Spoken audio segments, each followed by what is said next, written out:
I think we're fine. Fine. Yeah. You gonna be there? 'Cause I think you can center. You can center after like after the effects. Like when you edit, you can like center the video.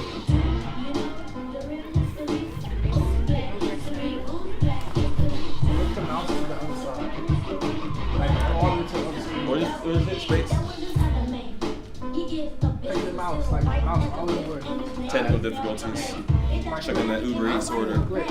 If you dish out and if you have the right to hit your man, it's 65, they burn this house for fun. You didn't see that? Cause he's coming with a shotgun. Not promoting any violence in the neighborhood. There's the show.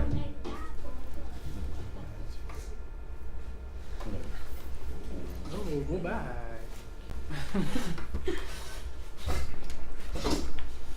All right, good afternoon, everybody. My name is Mace. I got two guests here. One is on the way. I got Mr. Ezeki and Jakai. Sure. And You've been teaching like 7 years. 7 years. Yeah. What made you want to teach? Nothing. It just happened at a newspaper. And then one day my friend was like, "Hey, do you want to teach?" And I was like, "I don't know. I kind of like what I'm doing." But then I tried it anyways. And now I'm still there. Did you do anything at college? Anything. Anything? Yeah, of course. Did everything in What college. did you do? Had fun. I did some things, but you know that's not the topic of you know what I'm saying? Yeah, that's a whole other show. That's another It's a story for podcast. another day. Yeah. What about you, Jakai? What grade are you in? What do you like to do? I'm a senior here at Brooks of Bartolo, and I love playing basketball, and I love baseball, but you know, a little technical difficulty, so we're not into that right now. But I Are you love good at football. baseball? Man, he gets really scared of him. Jeff Odds, man. So before we get into the topic, what's your opinion on police brutality? I absolutely despise it. Should never be a thing. And even not even just with between black and whites, and it shouldn't be a thing. But in anybody's human nature, it's just crazy. You know, nothing like that should ever be around. Shit. What about you, Mr. Ezeki? What do I think about it? What do you think about it? Yeah, it sucks, man. It's pretty bad. That's all. I mean, yeah, like it's pretty bad. They should not be.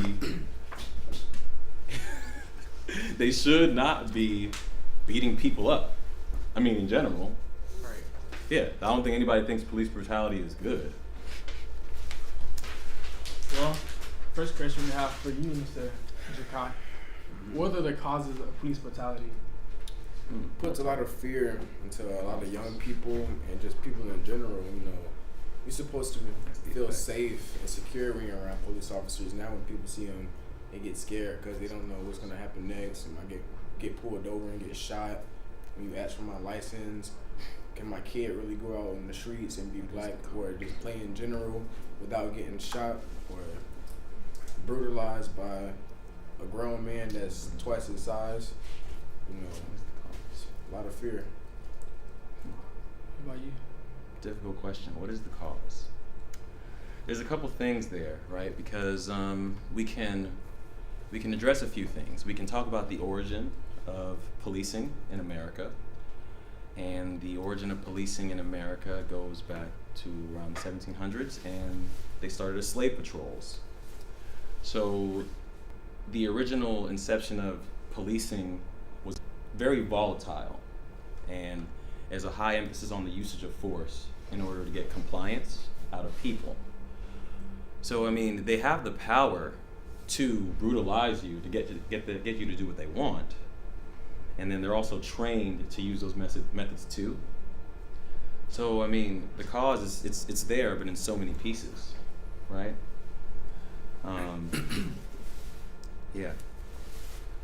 But each police officer and each police precinct has their own relationship with, you know, excessive force or force in general. So, into regards to that, what do you think in the situation of police brutality? Well, in the event that it was excessive, right, we should put those dudes in jail or something. But that's the hardest part now, is to hold them accountable. It's a very hard part. So, what if there's no video recording? It's just like we have the police's word against, like, you know, an individual's word, and in that case, the court always believes the cops. That's what they're gonna do. So So he's like, what is going on in here? He just woke up in the middle of a podcast. He might have been at lunch. Where you supposed to be? Yeah, man. So, do you think racism has a big factor in that? Yeah, of course, but yeah, the inception of policing in America started with slave patrol. But we see instances, right, where police will literally brutalize anybody that defies them or shows himself to be a threat. I think you as a black person will refuse to do what the police says because that's what we're told, right? It's a very common belief, like you don't want to listen to a cop. It's very, you know what I'm saying? How likely are you to comply the first time he asks you something? Not very likely. And that is why so many of us die. We're so combative with them too, because remember the origin of policing is subduing your body anyways, right? That's what the goal is. That's what the goal always was. And now police can essentially do whatever to anybody, right? Because if you look within the laws of our country, yes, the policing system is a very, very complex machine, you know, and it's got a lot of moving parts. I stay in the middle. I don't like to say like it's all about racism. It's not. There's a cultural issue too, and there's also a legal issue where the legality of it. We're not protected by the law when it comes to it, you know. Do you think that it should be more training? Police officers have more training when it comes down to police brutality? Oh, 100%. You know, then everything they're doing, like he said, Mr. Yasiki said earlier, they're getting trained to do. So if you have a rookie come in and you train him to go out and beat on whoever, that's what he's going to do because that's what they're implementing, and they're going to take it and they're going to run with it because that's what they came there to learn how to be a police officer, get out in these streets and do what they do. So if we can change the way they get trained and implement something positive into their mindset on how to properly protect people and make this legal system fair, then 100 the factor a lot in police brutality. I think so, 100%. So do you think that, you know, in a traffic stop, do you think that police brutality comes in when someone knows they know their rights and they comply with the officer, but the officer has a different mindset and wants to take any kind of physical or verbal action to take away from that person any rights from them? If they're knowing their rights and they're complying the right way, he can't get mad because they said step out the car, but he has no reason for them to step out the car and they're not doing anything wrong. They're not. Nobody's just gonna step out of their car for no reason. That's crazy. So absolutely. No. What's your opinion on that? When you get stopped by a police officer, you can go about it two ways. Okay, you can preserve your life, or like generally preserve your life. That means do everything they say, no matter what. Or you can try that knowing my rights thing. And I found that it's usually easier to just kind of comply, right? And if, like for example, knowing your rights, you might still have to take whatever car. You don't have any drugs in your car. They're probably gonna search it without the legal backing. But if they don't have the backing of the law, then within court, anything that they do is inadmissible. You know, you don't have to argue with them during the stop.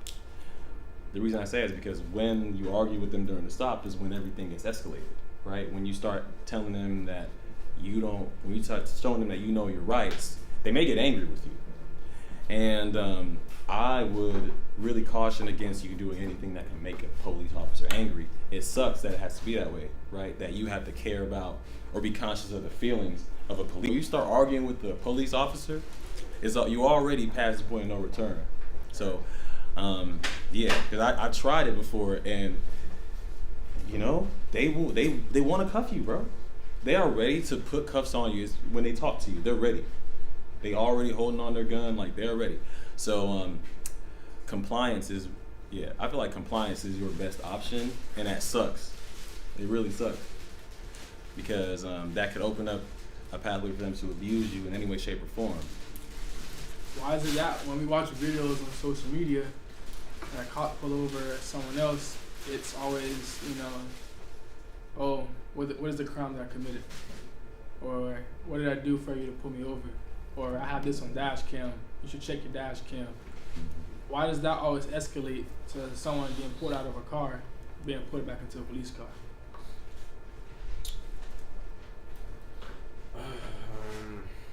Honestly, don't really know the answer to that. Well, I do, but like, it's gonna take me a while to be able to put it into words. I mean, so whenever we see a video, we have to learn to be objective. Whenever we see a video, you don't know what happened before the video started, and I feel like that's always the most important part. They started at you know what I'm saying? They started and something's already happening.